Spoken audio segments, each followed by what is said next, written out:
we must prove the product first.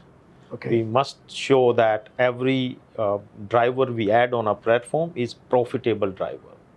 Very Right, interesting. as compared to many of the I think startups, they initially go and burn quite a lot, and then somewhere down the line it starts making money. So we are conscious about it. Now let me give the dissection of this entire discussion what we had. Yeah. One, the idea is so simple. It's primarily focuses on the most downtrodden community and class of the people in this country. Somebody is ferrying people through a conveyance mode called rickshaw. Yeah. And it has got a fancy tag called e-rickshaw. Yeah. The adaptability of e-rickshaw is not very widely accepted in the country even today. Some pots, when you travel northeast and all, you can see them. Correct. And I see them quite often in Delhi region.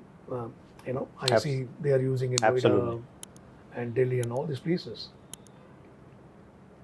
What actually surprises me is the modus of operandi of this particular business and its execution is completely different, right? How did you go about it? Ravi, really very, very different, right? You are talking of now a segment of the society which is, let's say, not as educated as the rest of the society is. They are not digitally enabled to a great extent, and they don't understand all the mumbo jumbos around the technology. So you need to really solve the real world problems which we discussed, right? Because that's what matters to the ultimately to the people, right? And for that you have to really bring the product in the market, work with them. If I set up, let's say, some fancy call centers which only works on let's say sorry and thank you, that's not going to work in this segment. Absolutely. So you have to, that's my next one, where we have to create the local touch point for these people, which we call the neighborhood touch point, right? They should be able to go somewhere and say, hey, I have a problem or I have a new need. And that's where we created the network of ecosystem of dealers and distributors who are just next to the driver. And that completes our fine tech story. So you have financing. So we created this interesting financing model for them and battery as a service. We created neighborhood touch points for them, which is the networks where they can go, they can meet, they can talk. And then we created the tech around it to wrap it up to make sure that you are able to give them what they need. Absolutely. And let me give you some statistics. As one I said, increase their earnings, right? Decrease their downtime significantly and hence increase their earnings for sure.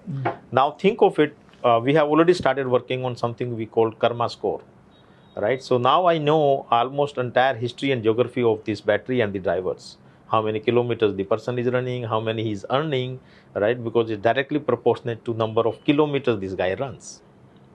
And hence think of it, going forward, can I then go back to the banks and insurance companies and say, hey, do you want to sell insurance to this guy? Quite interesting. This is very, very interesting because I know everything about him. Okay. Go further. Can they even sell education loan for his kids, right? And then think of it, can we bring this guy out of the debt trap and can we really bring him into the mainstream and create maybe another million taxpayer citizens of this country? So that is the full cycle. So you are working for the society, you are working for the driver, and ultimately you are solving it for the ecosystem.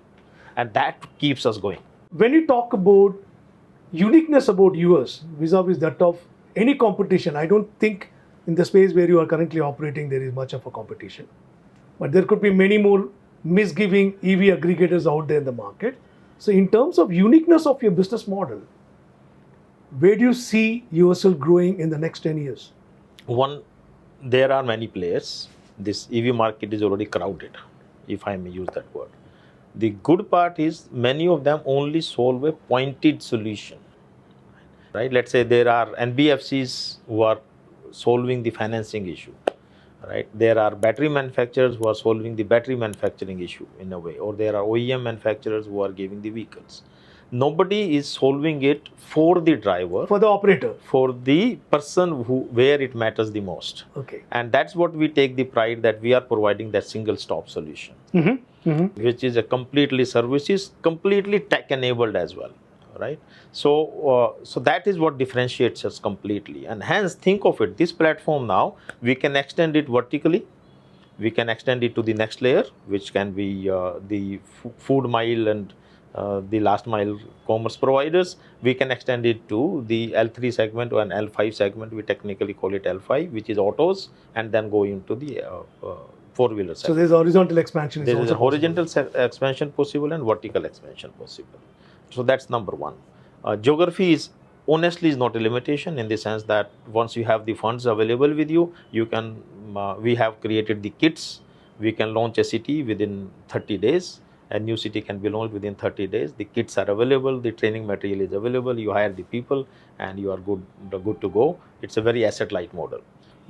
And as I said, we are OEM agnostic, so we are not even, let's say, logged to a particular OEM, be it OEM of the manufacturer of vehicles or the battery, and not even logged to a particular NBFCs or a bank. We can have multiple NBFCs and banks on us. So let the driver choose. Let him choose. Let him be the deciding authority. Yeah, absolutely, which makes sense for him. And that's how our whole product philosophy had been. That, hey, why should I force a product which works in Delhi to a person who is in Mathura? It does not make sense.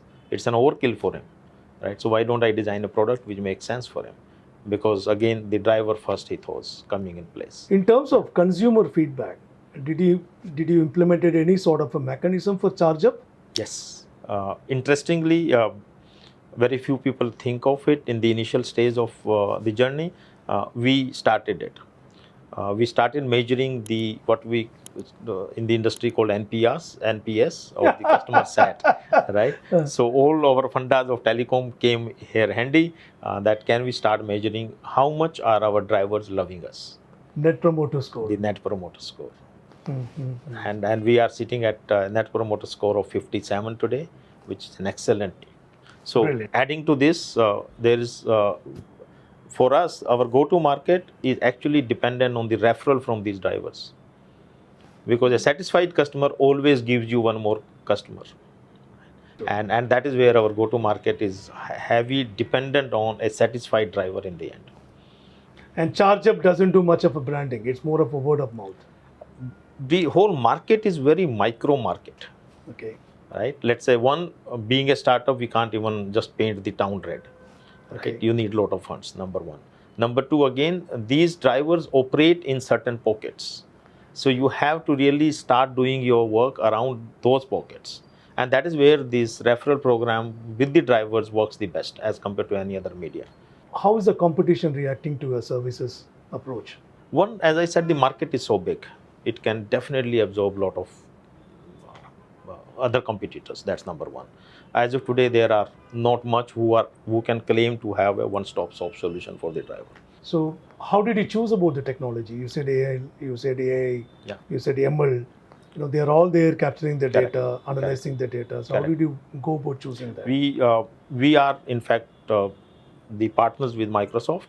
Okay. We are on the Founders Hub. Okay. Right. They were very, very kind to really lend expertise, as well as the storage, compute, the tech behind AI ML, and that's what we are using. So we are using one of the best in the industry. Why are you slow in acquiring funds? I think we are conscious about that we must prove the product first. Okay. We must show that every driver we add on our platform is profitable driver. Very interesting. Right? As compared to many of the I think startups, they initially go and burn quite a lot, and then somewhere down the line it starts making money. So we are conscious about it, that initially, yes, there will be marketing requirements, there will be investment in tech, but at least every new acquisition is a profitable acquisition, and hence we are very conscious about it. So we want to give a very confident product to the investors. Because investors also need a product which works, right? And we have proven that the product is out in the market, it works. We have close to 5,600 drivers already who are using this platform. If just get 20% of this market by share, listening to the statistics, I am getting charged up. Thank you. Thank you. Hold on to your thoughts, Sathish. We'll come back again. Yeah. Wait for our next episode. We are fairly confident to go out in the market instead of just talking about PowerPoint presentations. We said, hey, this is the time for us to go confidently to the investors that we have a product which is rolled out, and we are already in 15 cities, by the way. So 15 cities yes, already. yes, it's not a small footprint. ChargeUp is present in 15 15 cities. cities already. We have 300 plus dealer partners with us. There are multiple OEMs and the NBFCs who are already joined on the platform. So just the right time for us to think of that hockey stick moment whereby you can scale to 100 cities in next 1 year. Why not? 100 cities. Yeah.